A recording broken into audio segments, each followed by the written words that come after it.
we get started with today's episode, I would like to quickly read you our podcast disclaimer. This podcast is for educational purposes only, and it is not to substitute for professional care by a doctor or other qualified medical professional.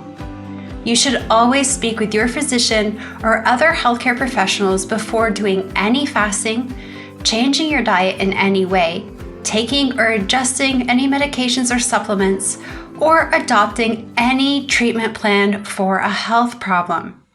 The use of any other products or services purchased by you as a result of this podcast does not create a healthcare provider-patient relationship between you and any of the experts affiliated with this podcast. Any information and statements regarding dietary supplements have not been evaluated by the Food and Drug Administration and are not intended to diagnose, treat, cure, or prevent any disease. All right, and now we'll get started with today's episode. Hi everyone, it's Megan Ramos here with another bite-sized episode of the Fasting Method podcast. Today, I want to share some of my thoughts on alternate daily fasting versus doing 3 fasts per week. This is something that's come up in our own community and with our coaching clients a lot this year. And we've spent a big chunk of September trying to break this down for them. But I did want to talk about it briefly on this podcast for everybody out there who is also wondering what the differences are. Alternate daily fasting is when you do a fasting schedule truly on alternate days of the week. Monday, Wednesday, Friday, Sunday, Tuesday, Thursday, Saturday, Monday, Wednesday, Friday, literally every other day of the week.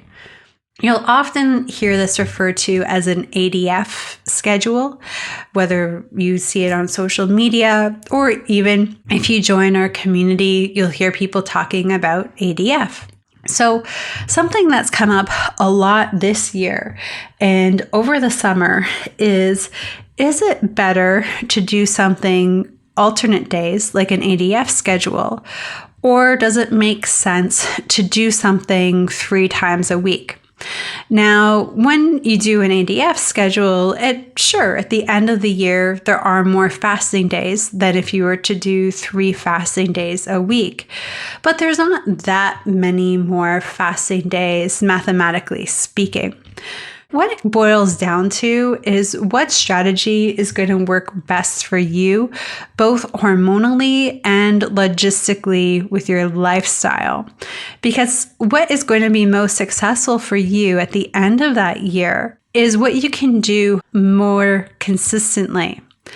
Now, I was sharing with our community members recently during a group challenge lesson that I don't know if I could have been successful doing an ADF schedule. Just with how busy my week was Monday through Friday, I couldn't necessarily focus on my foods as much as I wanted to on every day of the week. There were certain days of the week, like Tuesdays and Thursdays, where I could definitely focus on them more than I could, say, on Monday or Wednesdays. So it would have been muddled for me to do a true ADF approach. And at the time, I was working many hours in nephrology, Monday through Friday, some 12, 14-hour days, really long days. And my weekends were really for restoration, restorative rest, connecting with friends and family, and really also nourishing myself with good home-cooked meals because I had the time. I could buy fresh ingredients. And we spend a lot of time focusing on macronutrients, but micronutrients are important. And when we're rushed and we tend to eat things pretty repetitively, we don't necessarily get in a variety of micronutrients, but weekends enabled me to get that variety. So doing Monday, Wednesday, Friday fasts and having some flexibility to shift those around throughout the week and turn some 42s into 24s when necessary, that's really what enabled me to be consistent at the end of the day. And I think if I had tried to do an ADF schedule where sometimes on the weekends, whether it's Saturday one weekend or Sunday the next weekend, I would have been in a fasted state, I would have found it very logistically difficult. I think I would have developed some resentment towards fasting, trying to fit my life into a box even more. I would be perfectly fine declaring Wednesday a fasting day and occasionally just having lemon water when friends were having dinner. But the weekends were a little bit more complicated socially. And I don't think I would have had as positive of a relationship with fasting. I think it would have taken me a lot longer to get to my goals. And unfortunately, as a result of it taking longer, I would have inflicted some more damage on my body. So finding those 3 days a week that I could do consistently, week in and week out, it really brought me to where I needed to be. And I really reversed metabolic disease like fatty liver, PCOS, type 2 diabetes in just 6 months. And these diseases, some of them I had for years. I was diagnosed with fatty liver at 12, PCOS at 14. It takes 10 to 15 years to develop diabetes before it's picked up on an A1C test. This is pretty significant progress that I made in 6 months. And I lost a good amount of body fat. Now my weight loss journey continued past those 6 months, but in 6 months, I cured myself of a lot of illness.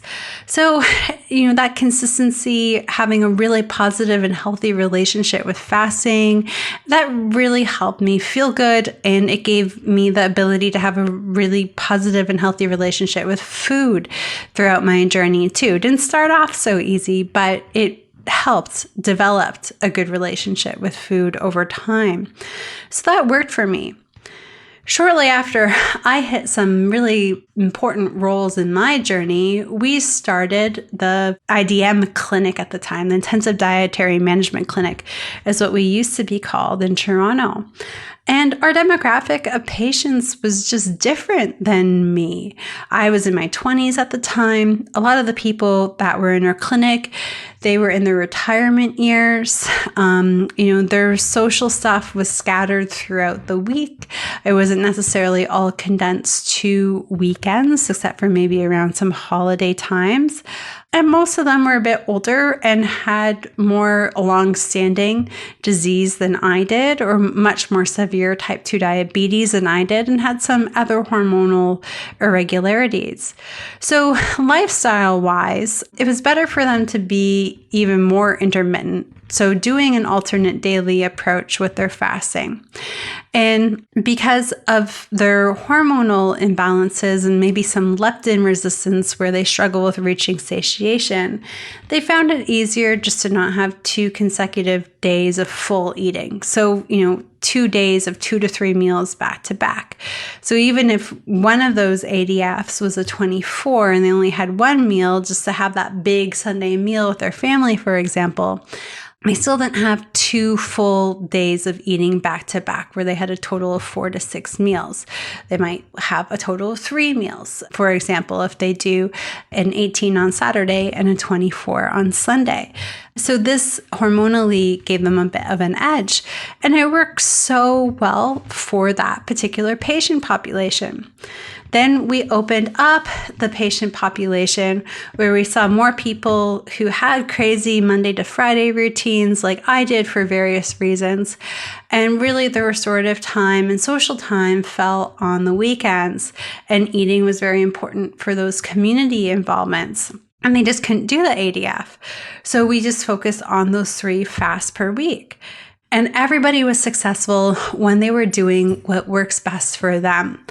In our community, we've had a ton of people where the time was just right for them to focus on some ADF strategies and get great results. And they should be so proud. I'm so proud of these individuals, and they've really crushed it this year. But there's some people that are trying to fit themselves into that ADF box when it just doesn't work for them. And they end up kind of tripping over their own feet, and the ADF doesn't happen. And then the fasting consistency kind of goes out the window a bit. We don't want that to happen. We want to do something that is going to work for us. So it's amazing to try all of these different strategies. If you are playing around and you haven't found what works for you, and you see that a strategy like ADF is working really well for someone else, there's certainly no harm in trying it for a couple of weeks and seeing how it works for you. But just because it works for someone doesn't mean that it is going to work for you too. I tried a ton of things. I just felt like I was throwing stuff at the wall when I first started fasting just to see what stuck and what would work. There's no harm in that. Nowadays, we offer things like coaching in our community and masterclasses to help shortcut these journeys for individuals and share all of our expertise working with thousands of people. So we're not just throwing stuff at the wall and seeing what sticks. Working with a coach can definitely help determine whether an ADF or 3 times a week approach will work better for you. So you don't necessarily have to experiment with all of these things. But there is nothing wrong with trying something out. But it's also okay if something doesn't work for you. There are lots of strategies. So, if you're feeling like you could rip your hair out right now and not sure what works for you, then, getting some coaching, checking in with our community, that can be helpful at offering some ideas too. So there's lots of tools out there. So number 1, you've got to find the strategy that works for you. And if that's ADF, that's great. If it was 3 times a week, that's also great. And if you're struggling with both those strategies, there's numerous other ones that can work too. And there's a lot of great resources that can help out. All right, everyone, until next time, happy fasting. Bye for now.